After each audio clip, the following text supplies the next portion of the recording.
பக்கங்கள். Hi friends, இது மாலிகாவின் கேளுங்க கதை கேளுங்க. மானஸ் எழுதிய ஒரு கூட்டு பறவைகள், அத்தியாயம் 84.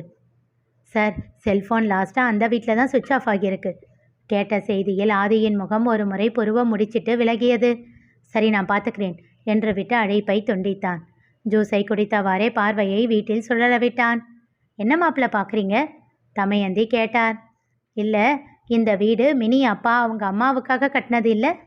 அவன் கேட்டதும் இருவரின் முகமும் மாறியது. சாரி மாப்பிள்ள, எங்கள் பழைய வீட்டில் இருக்கிறவங்கள காலி பண்ண சொல்லியிருக்கோம். 1 மந்த் டைம் கேட்டிருக்காங்க. அதுக்கப்புறம் இதை அக்கா கிட்டேயே கொடுத்துட்டு அங்கே போயிடுறோம். ஆதி பதில் சொல்லவில்லை. இல்லை, இப்போவே காலி பண்ணணும்னாலும் பண்ணிடுறோம். அவங்க வீட்டை தர வரைக்கும் வாடகைக்கு வீடு பார்த்துக்கிறோம். வருண் கோரியதை கேட்ட தமயந்தி அவனை அழுத்தமாக பார்த்தார். பின்னர் முகத்தை இயல்பாக்கி கொண்டு, இல்லை மாப்பிள்ள, 10 நாளில் கல்யாணத்தை வச்சுக்கிட்டு அலைஞ்சிக்கிட்டு இருக்க வேண்டாம்னு தோணுது. கல்யாணம் நல்லபடியாக முடிஞ்சதும் நாங்கள் போயிடுறோம். தெளிவாக தன் முடிவை கூறினார் தமயந்தி. ஓ, அப்போது அந்த ஆளை இங்கே தான் வச்சுருக்கீங்களா? அதுதான் கல்யாணம் முடிகிற வரைக்கும் இங்கேருந்து போக முடியாதா? மனதிற்குள் நினைத்து கொண்டு இருவரையும் பார்த்து கேட்டான். வீட்டை நான் சுற்றி பார்க்கலாமா? இருவரும் ஒருவர் முகத்தை ஒருவர் பார்த்து கொண்டனர். முதலில் சுதாரித்த தமயந்தி, அதுக்கென்ன மாப்பிள்ள, வாங்க என்று விட்டு முன்னே நடந்தார்.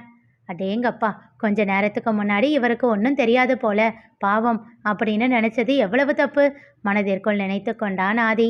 எல்லா இடங்களையும் சுற்றி பார்த்தான். ஓர் அறையின் முன் நின்று குழப்பமாக பார்த்தான். அந்த அறை பூட்டியிருந்தது. என்ன அத்தை, இந்த ரூம் பூட்டி இருக்கு? அங்கே முக்கியமானது எதுவும் இல்லை மாப்பிள்ள, தேவையில்லாததையெல்லாம் அங்கே போட்டு வச்சிருக்கோம். நிச்சயமாக தேவையில்லாதது தானா? நிச்சயமா மாப்பிள்ள, அதெல்லாம் வெளியே இருந்தால் தொந்தரவு தான். அப்படியே இருக்கட்டும் மாப்பிள்ள, நாங்களும் கல்யாண வேலையில் பங்கெடுத்துக்கலாம்னு இருக்கோம். அப்புறம் இதெல்லாம் எதுக்கு? அதுவும் சரிதான். உங்கள் பொருள் தேவையா இல்லையான்னு நீங்கள் தானே முடிவு பண்ணணும். உங்களுக்கே தேவையில்லைன்னா ஒன்றும் பிரச்சனை இல்லை, அப்படியே இருக்கட்டும். சிறு புன்னகையோடு சொல்லிவிட்டு அங்கிருந்து சென்றான். தமயந்தியிடமும் வருணிடமும் சொல்லிக்கொண்டு கிளம்பிவிட்டான். ஒரு நிமிஷம் பயந்துட்டேம்மா என்றான் வருண். தமயந்தி இறுகிய முகத்தோடு அமர்ந்திருந்தார். என்ன ஆச்சுமா? மாப்பிள்ள சொத்துக்கு ஆசைப்படுறவரா என்ன? சச்சே, அவங்க அப்படியெல்லாம் இல்லைன்னு அண்ணா சொன்னான். அப்புறம் எதுக்கு வீட்டை சுற்றி பார்த்தாரு? திகைத்தான் வருண். அவரும் அப்பாவை தேடி தான் வந்திருக்காரு. இங்கே இருக்கிறத தெரிஞ்சுக்கிட்டே தான் அமைதியாக போயிட்டாரு. அம்மா, நிஜமாவா சொல்கிறீங்க? அவர் பேசினதையெல்லாம் திரும்ப நினச்சி பாரு, உனக்கே புரியும். யோசித்து பார்த்து விட்டு கேட்டான் வருண். தெரிஞ்சும் எப்படிம்மா விட்டுட்டு போனாரு? தெரியல, ஆனால் ஒன்று என்று சொல்லி புன்னகைத்தார். என்னம்மா? மாப்பிள்ள போலீஸ்னு நாம மறந்துட்டோம். நான் மறக்கல, ஆனால் தன் வருங்கால பொண்டாட்டியோட கஷ்டத்துக்கு எல்லாம் காரணமானவரை தேடி அலைவாருன்னு எனக்கு தெரியாமல் போச்சு. விட்டது சனியன்னு இருப்பாருன்னு நினச்சேன். ஜீப்பில் சென்று கொண்டிருந்த ஆதி யோசனையில் ஆழ்ந்தான். மீண்டும் அழைப்பு வந்தது. சார், என்ன ஆச்சு? வீட்டை செக் பண்ணிங்களா? அவர் கிடைச்சிட்டாரா? அங்கே தான் வச்சுருக்காங்க போல, நான் தெரியாத மாதிரி வந்துட்டேன். ஏன் சார்? அந்த ஆள் திருந்துவாருன்னு டைம் கொடுத்தேன். ஆனால் இன்னும் பெருசாக ஏதோ பண்ண போகிறாரு போல, அதுதான் அடைச்சி வச்சுட்டாங்கன்னா என்ன சார் சொல்கிறீங்க? செஞ்சது என் சின்ன மச்சான் மட்டும்தான்னு நினச்சேன். இப்போ தான் தெரியுது என் சின்ன மாமியாரும் கூட்டுன்னு. என்ன சார் சொல்கிறீங்க? அவங்க 2 பேரும் ரொம்ப தெளிவாக இருக்காங்க. எங்கள் பெரியப்பா சொல்லுவார். சிரித்தான் அவன். எதுக்கு சிரிக்கிற? இல்லை, என்னடா இன்னும் இந்த வரியை நீங்கள் சொல்லலையேன்னு நினச்சேன். ஆதியும் சிரித்து விட்டான். சரி சொல்லுங்க, என்ன சொல்லுவார் உங்கள் பெரியப்பா? நெருப்பை காட்டினாலாச்சும் வளைக்க முடியும்னு தெரிஞ்சால் இரும்புக்கு கூட முயற்சி எடுக்கலாம். ஆனால் நாய் வாளுன்னு தெரியாமல் போய் அதை நிமித்த ட்ரை பண்ணிக்கிட்டே இருந்தால் நாம தான் முட்டாள் அப்படின்னு சொல்லுவார். அப்படி தான் போல இந்த ஆளும். விடு, பார்த்துக்கலாம். எங்கள் கல்யாணம் எந்த பிரச்சனையும் இல்லாமல் நடக்கணும்னு அவங்க 2 பேரும் நினைக்கிறாங்க. அவங்க நினைக்கிறது சரியாகவும் இருக்கலாம் இல்லை? சில திருந்தாத ஜென்மங்களை என்ன பண்ணாலும் பிரயோஜனம் இல்லை. விட்டுட்டு போய் அடுத்த வேலையை பார்க்க வேண்டியது தான். ஆனால் ஒரு டவுட்டு சார். என்ன? என்னதான் மூத்தார் மேலே எந்த தப்பும் இல்லை, தன் புருஷன் மேலே தான் தப்பு அப்படின்னு தெரிஞ்சாலும் எந்த பொண்டாட்டியாவது இப்படி செய்வாங்களா? நானும் அதையே தான் இவ்வளவு நேரம் யோசிச்சுக்கிட்டு இருந்தேன். ஒருவேளை உங்கள் மாமனார் பணம் ஏன் வாங்கினார்னு தெரிஞ்சிருக்குமோ? அப்படின்னு தான் நினைக்கிறேன். சரி விடுங்க சார், ஏதோ பண்ணிட்டு போகிறாங்க, சாகட்டும் அந்த ஆள். இரவு மிருணாளினியை அலுவலகத்திலிருந்து அழைத்து கொண்டு தருண் வீட்டிற்கு வந்தபோது வீட்டில் தமயந்தியும் வருணும் இருந்தார்கள். அவர்களை குழப்பமாக பார்த்தான் தருண்.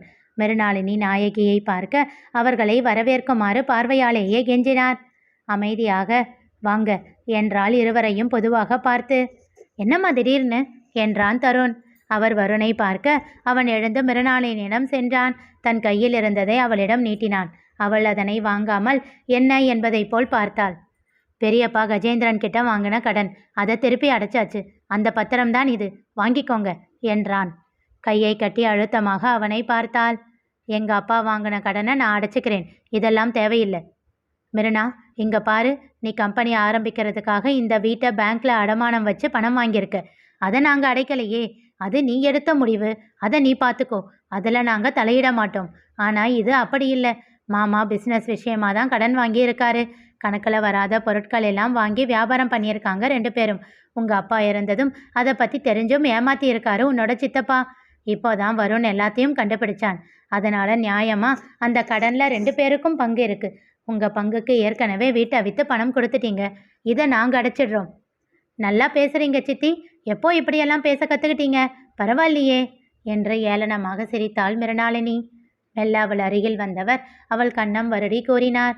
பரவாயில்ல, ரொம்ப நாள் கழித்து சித்தின்னு கூப்பிட மனசு வந்திருக்கு, அது போதும். நான் பண்ண தப்ப நீ மன்னிச்சதா அதிலிருந்தே எடுத்துக்கிறேன். இதை மறுக்காம வாங்கிக்கோ என்று விட்டு, அக்கா சொல்லுங்க என்றார் தமயந்தி நாயகியிடம். அவர் போனதுக்கப்புறம் நான் வாழ்ந்துக்கிட்டு இருக்கிறது என் பொண்ணுக்காக மட்டும்தான். தப்போ சரியோ அவளோட முடிவு தான் என்னோட முடிவும். அவள் என்ன சொல்கிறாளோ அதுக்கு கட்டுப்படுவேன், அவ்வளவுதான். வேற எதையும் நான் சொல்ல மாட்டேன் தீர்மானமாக அவர் கூற திகைப்பாக அவரை பார்த்தாள் மிருணாளினி. வருண் அவள் கையை இழுத்து அதில் அந்த பத்திரத்தை திணித்தான். அப்புறம் நாங்கள் எங்கள் பழைய வீட்டுக்கு போகிறதா முடிவு பண்ணியிருக்கோம். உங்கள் கல்யாணம் முடிஞ்சு கொஞ்ச நாளில் வீட்டை காலி பண்ணிடுவோம். அதுக்கப்புறம் வீட்டை சுத்தம் பண்ணி பெயிண்ட் அடித்து ரெடி பண்ணிவிட்டு சொல்கிறேன். பெரியம்மா அங்கே வந்துடட்டும். அது உங்கள் வீடு, எங்களுக்கு வேண்டாம். அப்புறம் இன்னொரு விஷயம், கடையில் இருந்து வர்ற வருமானத்தில் ஒரு குறிப்பிட்ட பர்சன்டேஜ் மாதம் நான் பெரியம்மா கிட்ட கொண்டு வந்து கொடுத்துடுவேன். ஏன்னா பெரியப்பா போட்ட முதலீடு இன்னும் அந்த கடையில் தான் இருக்குது.